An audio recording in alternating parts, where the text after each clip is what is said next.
Isang mahalagang paalala para sa ating mga magulang. Huwag iwanan ang bata na mag-isa lamang sa bahay. Napakadelikado po ito para sa kanila. Huwag bigyan sila ng mga pagkaing hindi healthy, lalo na sa mga matatamis na mga pagkain. Maging matalino tayo mga magulang sa pagpili ng mga foods o mga pagkain para sa kanila.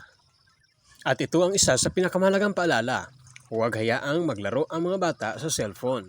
Napakadelikado ito para sa kanilang mga kalusugan. Bigyan natin sila sa mga laruan na para sa mga bata. Uulitin ko mga ka-MWB, huwag nating iwan ang mga bata. Mahalaga pa rin na nandyan tayo para sa kanila.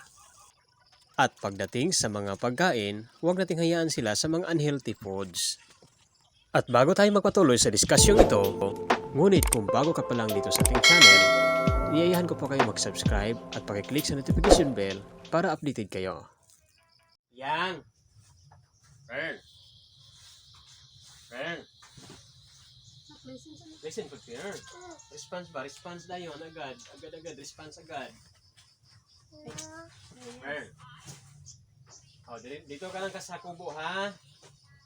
Dito ka lang sa kubo. Dito, oh. Dito ka ano. Oh, dito ka higa-higa, ha? Dito, ha? Ay, hatid ko muna si Mama, ha? Hatid ko muna si Mama sa trabaho. Oh.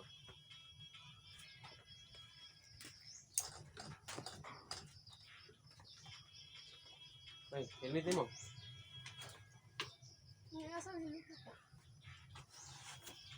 Tingin. Hatid ko muna si Mama, ha? Dito ka lang sa kubo.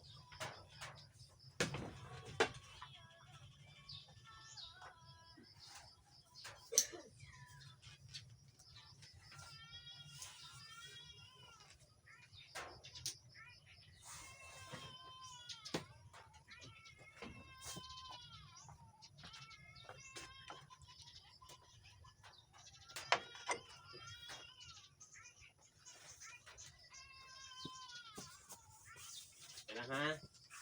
Magstay ka lang, ha? Magstay ka dyan. Huwag kang alis. Oo, makaon. Oh, saan yung makaon? De! Lips!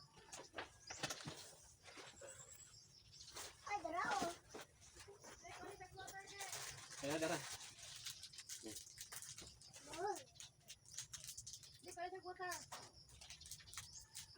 Oh, dalawa lang. May anak ito. Water.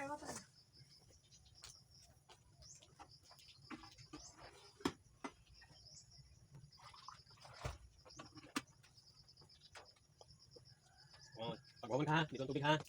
Oh, balik mo dito, ha? Fern, ibalik mo dito ang tubig, pati ba yabong? Oh, huwag mo tong galawin ang ano, ha? Huwag mo tong galawin ang kamera. Oh, say ka lang yan. Hi! Kaya alis na kami.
Mga ka-MWB, I hope mayroon kayo natutunan sa bidyong ito. At tandaan, huwag niyong pabayaan ang iyong mga anak na mag-isa lamang. At huwag pahintulutan na maglaro ng cellphone dahil nakakasira ito sa kanilang kalusugan. At kailangan na huwag mo silang pabayaan na mag-isa lamang lalo na sa mga bahay ninyo. Dahil delikado po ito para sa kanilang safety. At pagdating sa mga pagkain ay bigyan sila ng mga masustansyang pagkain. Huwag mga junk foods at mga matatamis. At bigyan din sila sa mga laruan na para sa mga bata lamang. Tandaan, mahalaga ang healthy lifestyle para sa mga bata. Thank you for watching!